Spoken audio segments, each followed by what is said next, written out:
शिव पुराण श्री रुद्र संहिता तृतीय खंड अध्याय 23वां। शिव से विवाह करने का अनुरोध। ब्रह्मा जी कहते हैं, हे नारद, देवताओं ने वहां पहुंचकर भगवान शिव को प्रणाम करके उनकी स्तुति की। वहां उपस्थित नंदीश्वर भगवान शिव से बोले, प्रभु, देवता और मुनि संकट में पड़कर आपकी शरण में आए हैं। सर्वेश्वर, आप उनका उद्धार करें। दयालु नंदी के इन वचनों को सुनकर भगवान शिव ने धीरे धीरे आंखें खोल दी। समाधि से विरत होकर परम ज्ञानी परमात्मा भगवान शंकर देवताओं से बोले, हे ब्रह्मा जी, हे श्री हरि विष्णु एवं अन्य देवताओं, आप सब यहाँ एक साथ क्यों आए हैं? आपके आने का क्या प्रयोजन है? आप सभी को साथ देखकर लगता है कि अवश्य ही कोई महत्वपूर्ण बात है, अतः आप मुझे उस बात से अवगत कराएं। भगवान शंकर के ये वचन सुनकर सभी देवताओं का भय पूर्णतः दूर हो गया और वे प्रसन्न होकर भगवान विष्णु को देखने लगे। तब श्री हरि विष्णु सभी देवताओं का प्रतिनिधित्व करते हुए भगवान शिव से बोले, भगवान शंकर, तारकासुर नामक दानव ने हम सभी देवताओं को बहुत दुखी कर रखा है। उसने हमें अपने अपने स्थानों से भी निकाल दिया है। यही सब बताने के लिए हम सब देवता आपके पास आए हैं। भगवान, ब्रह्मा जी द्वारा प्राप्त वरदान के फलस्वरूप उस तारकासुर की मृत्यु आपके पुत्र के द्वारा निश्चित है। हे स्वामी, आप उस दुष्ट का नाश कर हम सबकी रक्षा करें, हम सबका उद्धार कीजिए। प्रभो, आप हिमालय पुत्री पार्वती का पाणी ग्रहण कीजिए। आपका विवाह ही हमारे कष्टों को दूर कर सकता है। आप भक्त वत्सल हैं। अपने भक्तों के दुखों को दूर करने के लिए आप देवी पार्वती से शीघ्र विवाह कर लीजिए।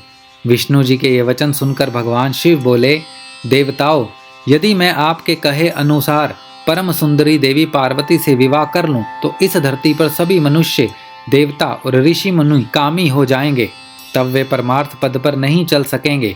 देवी दुर्गा अपने विवाह से कामदेव को पुनः जीवित कर देंगी। मैंने कामदेव को भस्म करके देवताओं के हित का ही कार्य किया था। सभी देव निष्काम भाव से उत्तम तपस्या कर रहे थे ताकि विशिष्ट प्रयोजनों को पूर्ण कर सकें। कामदेव के ना होने से सभी देवता निर्विकार होकर शांत भाव से समाधि में ध्यान मग्न होकर बैठ सकेंगे।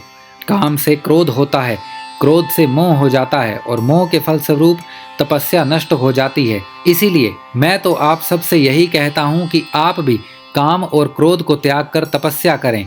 ब्रह्मा जी बोले, हे नारद, त्रिलोकीनाथ भगवान शिव के मुख से इस प्रकार की बातें सुनकर हम सभी हतप्रभ उन्हें देखते रहे और वे हम सब देवताओं और मुनियों को निष्काम होने का उपदेश देकर चुप हो गए और पुनः पहले की भांति सुस्थिर होकर ध्यान में लीन हो गए। भगवान शिव ब्रह्म स्वरूप आत्मचिंतन में लग गए। श्री हरि विष्णु सहित अन्य देवताओं ने जब परमेश्वर शिव को ध्यान में मग्न देखा तब सब देवता नंदीश्वर से कहने लगे, नंदीश्वर जी, अब हम क्या करें? हमें भगवान शिव को प्रसन्न करने का कोई मार्ग सुझाइए। तब नंदीश्वर सभी देवताओं को संबोधित करते हुए बोले, आप भक्त वत्सल भगवान शिव की प्रार्थना करते रहो, वे सदैव ही अपने भक्तों के वश में रहते हैं। तब नंदीश्वर की बात सुनकर देवता पुनः भगवान शिव की स्तुति करने लगे। वे बोले, हे देवादिदेव महादेव, करुणा निधान भगवान शिव शंकर, हम दोनों हाथ जोड़कर आपकी शरण में आए हैं। आप हम सब के सभी दुखों और कष्टों को दूर कीजिए और हम सबका उद्धार कीजिए।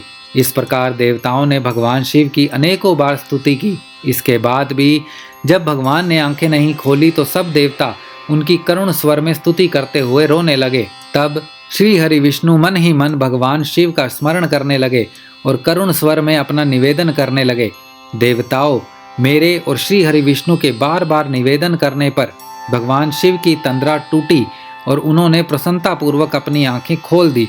तब भगवान शिव बोले, तुम सब एक साथ यहाँ किस लिए आए हो? मुझे इससे अवगत कराओ। श्री हरि विष्णु बोले, हे देवेश्वर, हे शिव शंकर, आप सर्वज्ञ हैं, सबके अंतर्यामी ईश्वर हैं। आप तो सब कुछ जानते हैं। भगवान, आप हमारे मन की बात भी अवश्य ही जानते होंगे। फिर भी यदि आप हमारे मुख से सुनना चाहते हैं तो सुने। तारक नामक असुर आजकल बड़ा बलशाली हो गया है।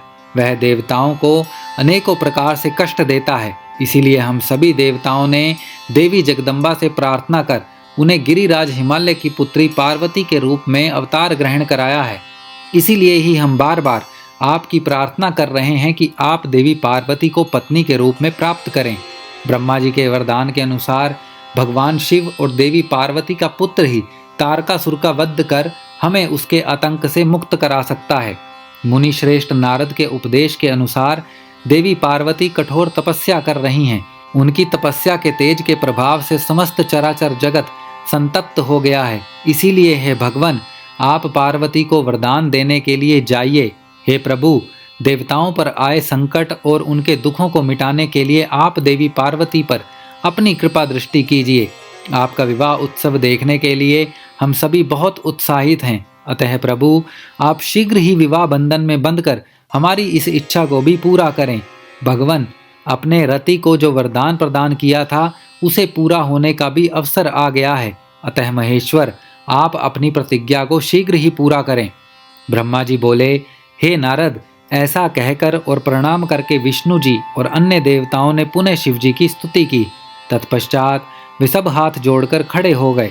तब उन्हें देखकर वेद मर्यादाओं के रक्षक भगवान शिव हंसकर बोले, हे हरे, हे विधे और हे देवताओं, मेरे अनुसार विवाह करना उचित कार्य नहीं है, क्योंकि विवाह मनुष्य को बांध कर रखने वाली बेड़ी है। जगत में अनेक कुरीतियां हैं, स्त्री का साथ उनमें से एक है। मनुष्य सभी प्रकार के बंधनों से मुक्त हो सकता है, परंतु स्त्री के बंधन से वह कभी मुक्त नहीं हो सकता। एक बार को लोहे और लकड़ी की बनी जंजीरों से मुक्ति मिल सकती है, परंतु विवाह एक ऐसी कैद है जिससे छुटकारा पाना असंभव है। विवाह मन को विषयों के वशीभूत कर देता है, जिससे मोक्ष की प्राप्ति असंभव हो जाती है।